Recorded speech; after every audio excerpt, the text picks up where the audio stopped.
La negación de Pedro. Es trágicamente cierto que lo bueno que hace la gente es menos conocido que las cosas malas que ejecuta. El hecho mejor conocido en la vida del sanguíneo amigo de nuestro Señor es su negación del Salvador. Así como Judas es conocido como el discípulo que lo traicionó, Pedro es conocido como el discípulo que lo negó. Los 4 evangelios nos relatan la vergonzosa historia. Es posible que el Espíritu Santo lo hizo narrar 4 veces para inculcarnos la idea de que Dios puede tomar al hombre como un montón de arcilla más informe y moldearlo hasta lograr un poderoso hombre de Dios. Un análisis de los acontecimientos que rodearon la negación de Pedro nos brinda muchas e interesantes claves para las debilidades del señor sanguíneo. Nadie como el sanguíneo para sentir la influencia del medio ambiente. Ese hecho no salta a la vista cuando lo conocemos por primera vez. Nos parece un individuo fuerte, a veces arrollador, y nos da la impresión de que puede con cualquier situación. Pero no es así la cosa. El señor sanguíneo necesita desesperadamente la calidez de la comunión cristiana. En el caso particular de Pedro, sus dificultades comenzaron cuando se apartó de los discípulos y se reunió con los enemigos. Y estaban en pie los siervos y los alguaciles que habían encendido un fuego, porque hacía frío y se calentaban. Y también con ellos estaba Pedro en pie, calentándose. Juan 18:18. Para un cristiano es siempre peligroso calentar sus manos en el fuego del enemigo. Y eso es particularmente cierto con respecto al sanguíneo. Es sensible a lo que lo rodea y trata de adaptarse a su manera de ser para no diferenciarse de los demás. Los sanguíneos pueden actuar de una manera con un grupo de amigos y de otra manera totalmente distinta con otro grupo de amigos. Mateo nos dice que cuando Pedro se calentaba las manos, se le acercó una criada y le dijo: «Tú también estabas con Jesús el Galileo». Mas él negó delante de todos diciendo: «No sé lo que dices». Mateo 26, del 69 al 70. La presión del grupo fue demasiada para el sanguíneo Pedro, y es así que negó al Señor a quien amaba. Se alejó del fuego y salió del patio mientras adentro juzgaban a Jesús. Entonces le vio otra y le dijo a los que estaban allí: «También éste estaba con Jesús el Nazareno». Pero él negó otra vez con juramento: «No conozco al hombre». Muchos sanguíneos desde Pedro hasta hoy han acariciado la idea de que si lograsen zafarse de esta única vez, entonces sí se someterían a Dios. Desgraciadamente, los compromisos nunca se ajustan a una sola norma determinada. Un pequeño compromiso puede dar lugar a un gran compromiso. Tarde o temprano tendremos que hacerle frente a la presión que nos rodea y mantener a pie firme nuestra posición. Feliz el hombre que sabe que mientras más pronto tome el toro por las astas, mejor es. El instinto convulsivo de Pedro de sortear el peligro le hizo no solo repudiar su alianza con Cristo, sino de negarlo con un juramento. Utilizó un signo de honestidad para cubrir una burda mentira. Un rato después, otros se acercaron a Pedro. «Verdaderamente tú eres uno de ellos, porque aún tu manera de hablar te descubre». Entonces él comenzó a maldecir y a jurar: «No conozco al hombre», y enseguida cantó el gallo. Su eterna verborrea le obligó a hablar cuando debió quedarse callado, al mezclarse con sus enemigos. La mayoría de la gente era de Jerusalén, mientras que Pedro era de Galilea, y hablaba con un acento distinto. Este lo traicionó. Es una buena ilustración de la naturaleza progresiva del pecado, tal como se la ve en el sanguíneo, pues al haber negado 2 veces a su Señor, añadió a la tercera negación los pecados de jurar y de blasfemar. Evidentemente que antes de su salvación Pedro era un blasfemo, que con frecuencia es típico del temperamento sanguíneo.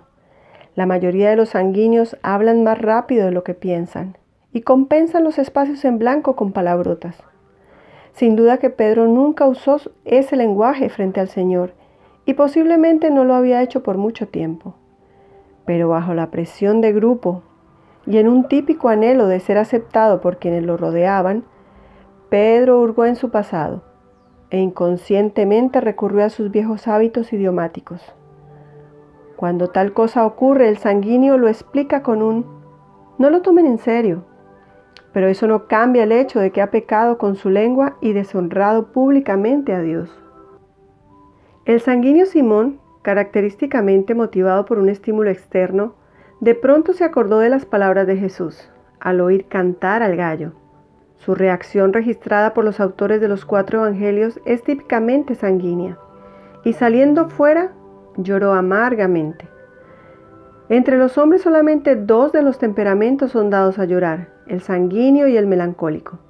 Contrariamente a una idea muy generalizada, ello no menoscaba su hombría, sino que todo lo contrario, revela la profundidad de sus sentimientos y su capacidad para expresar sus emociones.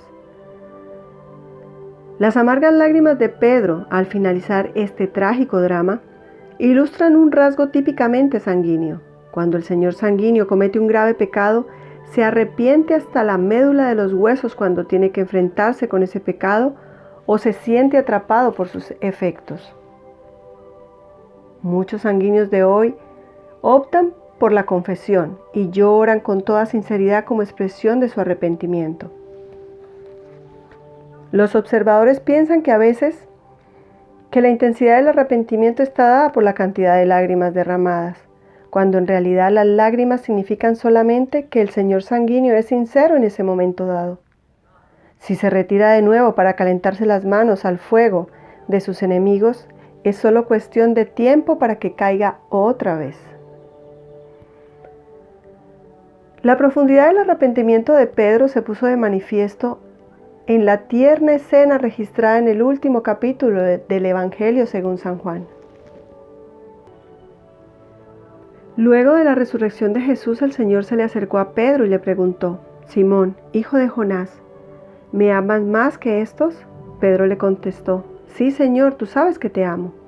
En la versión castellana no se logra captar en toda su extensión la riqueza del vocablo griego ágape que utilizó Jesús, que es la más elevada expresión de amor del Nuevo Testamento. Se utiliza esa palabra para describir el amor de Dios por el hombre. Pero arrepentido como estaba por su trágica negación, no se animó a usarla él también. La palabra que él utilizó se acerca más a nuestro vocablo estimar.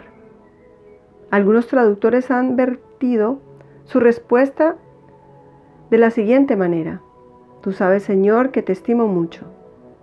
El Señor Jesús volvió a preguntarle: «Simón, ¿me amas?». Nuevamente Pedro le respondió: «Sí, Señor, tú sabes que te estimo». Fue la misma respuesta que la primera vez, pero a la tercera vez que el Señor cambió la palabra que utilizó antes y preguntó con el vocablo con que respondía Pedro: «Pedro, ¿me estimas?», Pedro se entristeció de que le dijese la tercera vez: «¿Me amas?», y le respondió: «Señor, tú lo sabes todo, tú sabes que te estimo». Pareciera que la herida provocada por la gran negación de Pedro estaba tan fresca y era tan profunda que el sanguíneo apóstol finalmente aprendió una inapreciable lección. Pedro descubrió que no podía confiar en sí mismo. La única esperanza para un sanguíneo descansa en una vida dependiente del Espíritu Santo. Pedro comprendió que no podía confiar en sus emociones y por ello que se resistía a dar una respuesta liviana y comprometerse excesivamente. Todo lo contrario, quería probar que hechos son amores. Esta decisión, que produjo un cambio que duró toda su vida, pareciera caracterizar justamente su vida desde ese momento en adelante, lo cual evidencia que hasta un inconsciente e inconsecuente sanguíneo puede transformarse en un instrumento útil y estable cuando lo llena el Espíritu Santo.